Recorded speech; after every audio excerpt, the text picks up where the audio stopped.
Oi pessoal, aqui é a Mi do blog recantodami.com. Como foram as férias de vocês? Eu fui pra praia, levei 5 livros na esperança de ler em 4 dias, é claro que eu não consegui. Eu só consegui terminar de ler O Delírio, que foi o último livro que eu li nesse ano, que é o livro escrito pela Lauren Oliver. É um livro que eu vi a resenha no blog do Cantinho da Ju Oliveira e me surpreendeu bastante. Eu não esperava que fosse ser tão bom como eu achei. Eu fiquei bem encantada pelo livro, ele é apaixonante, eletrizante, estimulante. Eu achei de uma extrema originalidade a história que a autora criou. O que mais me fascinou no livro foi o cenário que a autora criou para a história. Ela foi extremamente original e a gente se sente dentro da história, participando com a Lena e com o Alex, que são os dois personagens principais.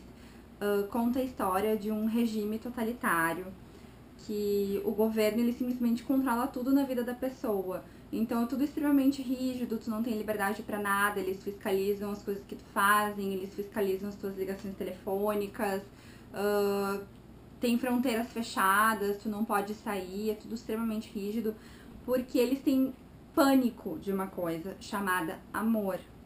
O amor ele foi considerado uma doença, a doença mais fatal nos Estados Unidos. E desde que descobriram a cura para o amor, todas as pessoas foram obrigadas a passar por intervenções para serem curadas. E isso fez com que simplesmente a sociedade se transformasse numa sociedade segura, mas totalmente apática, sem sentimentos, sem nada, assim. Então, as pessoas quando chegam aos 18 anos, elas são avaliadas, passam por um processo de avaliação e recebem notas nessas avaliações, tem toda a sua vida investigada, sua família, tudo, e recebe uma lista com nomes de meninos e meninas que são compatíveis entre si para serem pareados, para casarem depois que se formarem na faculdade. E daí eles acabam casando e tendo filhos e nunca sai assim do normal, sabe? É tudo muito seguro, muito apático, sem sentimento, sem dor, sem sofrimento. E a história conta sobre a vida da Lena, que é uma menina de 17 anos, que ela está se preparando para passar por essa intervenção. Ela foi criada com a ideia de que realmente a cura é o sinônimo de felicidade, que a segurança, o controle, a rigidez são sinônimos de felicidade. É essa história que ela conhece. Ela já ouviu falar sobre como era antes da cura, das pessoas tendo delírios e se matando e se suicidando e morrendo por amor e cometendo loucuras, e ela fica em pânico só de pensar nessas coisas. Ela nunca falou com um menino, ela nunca olhou para um menino, ela nunca encostou num menino. Todos esses tipos de contatos entre meninos e meninas são terminantemente proibidos, porque antes deles serem curados, eles podem contrair a doença, né, que é a delíria nervosa, que eles chamam, que seria o amor. Então ela é preparada pela família dela para passar por essa avaliação. No dia dessa avaliação acaba acontecendo um problema e vacas invadem o laboratório por um problema de carregamento lá do laboratório. E é quando ela encontra o Alex pela primeira vez, que ela vê ele na parte de cima lá do laboratório, na avaliação dela, que tava rindo da situação e ela não entendeu nada, né, não sabia quem era e tal, e aquilo chamou a atenção dela. Ela vai pra casa, assim, super frustrada, até porque a avaliação dela foi super mal, assim, ela se saiu super mal na avaliação, mas ela teve a sorte de que a avaliação seria remarcada, de que ela faria uma nova avaliação e poderia treinar novamente para ter uma boa pontuação e, consequentemente, um bom par, um bom marido.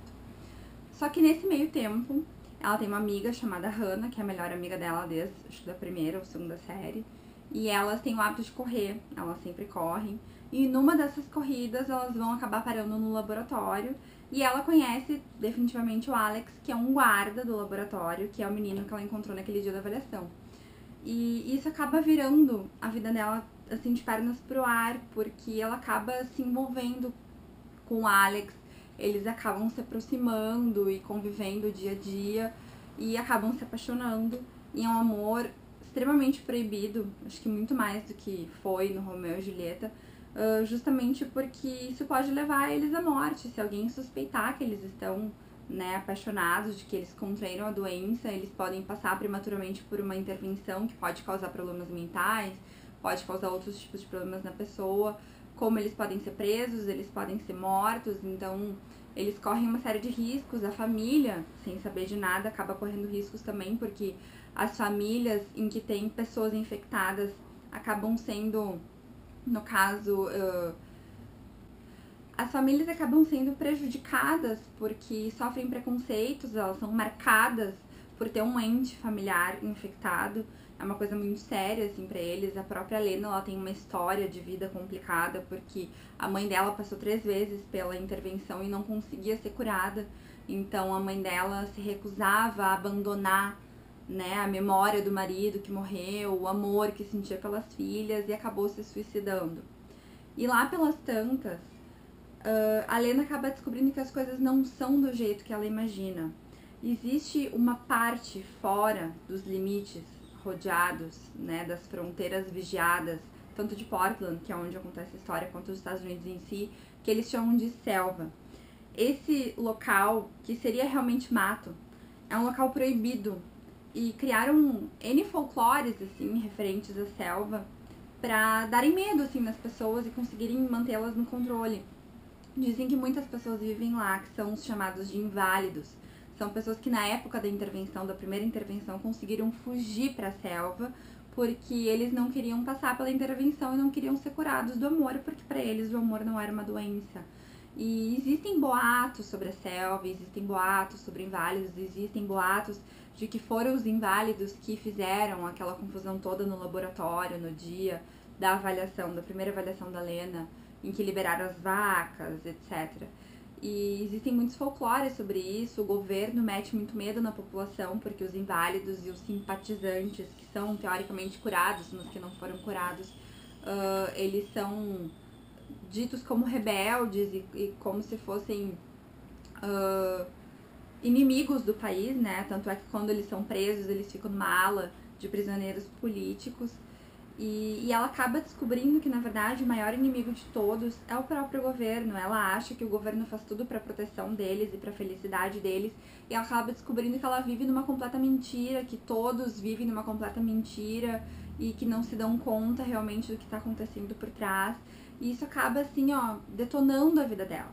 Porque ela viveu 18 anos acreditando numa coisa e percebeu que nada daquilo era verdade, e a cabeça dela totalmente surta. E ela começa a correr contra o tempo porque ela estava super ansiosa pela intervenção, mas no momento em que ela se apaixona pelo Alex, ela não quer mais ser curada. Ela não quer mais se libertar desse amor, desses sentimentos maravilhosos que ela acaba vivenciando e que ela nem imaginava que existiam. E eles começam uma luta contra o relógio, uma luta contra o tempo, para tentarem ficar juntos, para tentarem dar um jeito dela não ser curada. E muitas coisas acabam acontecendo nesse meio tempo. Ela acaba descobrindo muitos segredos e ela acaba tentando lutar contra tudo que ela achava que era verdade. E é uma linda história de amor, é um livro assim que mexeu muito comigo, ele é emocionante. Ele te faz muito pensar sobre a intervenção do governo, sobre a falsa liberdade que a gente tem, sobre o que o amor realmente pode gerar nas pessoas. E o final, assim, dele, nossa, me deixou louca, porque eu não sabia que ele era uma trilogia. Eu nunca tinha ouvido falar dessa autora, eu achei a escrita dela deliciosa e eu tô desesperada pra ler o Pandemônio, que é o segundo livro, que parece que vai ser lançado em março. E eu fiquei o tempo todo tentando adivinhar o final, pensando assim, não, ela só pode, sei lá, levar pra esse caminho, porque não tem como ela escrever de outro jeito, e ela acaba levando pra um caminho diferente do que eu imaginava, e eu fiquei enlouquecida, assim. E recomendo pra vocês, leiam, ele é muito legal. Aqui no final, a Intrínseca nos mandou uma préviazinha do Pandemônio. Então tem umas folhazinhas, praticamente 3 folhas, que simplesmente deixa a gente mais enlouquecido ainda. O livro tem 342 páginas, ele é meio grossinho, tá? Mas ele é muito gostoso de ler, a capa é lindíssima. Recomendo, é um gênero distópico, eu não sabia que ele era distópico, eu nunca tinha lido nada nesse gênero, só visto filmes como Dredd, Jogos Vorazes. E era uma coisa assim que eu via, mas nunca tinha me chamado a atenção, eu até achei que fosse ser pesado pra ler, por ter toda essa questão de regime totalitário, de certas violências, certos abusos contra a sociedade. Eu achei que eu não fosse gostar, mas se essa seleção, Jogos Vorazes e outros livros nessa linha forem parecidos com Delírio, eu acho que eu vou gostar bastante, assim, eu descobri como sendo um gênero que eu me apaixonei. E leiam porque é muito gostoso. Espero que vocês tenham gostado da resenha. Se vocês tiverem gostado, cliquem aí no gostei pra dar uma ajudada, ajudem a compartilhar no Face, curtam também, se inscrevam no meu canal, não deixem de visitar o meu blog, que vai ter sempre novidades pra vocês. Agora eu tô terminando de ler Marina, do Zafon, tô gostando bastante, então em breve uma nova resenha pra vocês, espero que vocês tenham gostado. Um beijão pra vocês, até a próxima e muitas boas leituras agora em 2013. Espero que vocês se divirtam bastante e em breve eu também vou fazer uma retrospectiva pra vocês lá no blog, dos livros todos que eu li, o que eu achei, respondendo perguntas de tags e também preparando um vídeo de meta de leitura para 2013, então confiram, não percam, um grande beijo, até a próxima!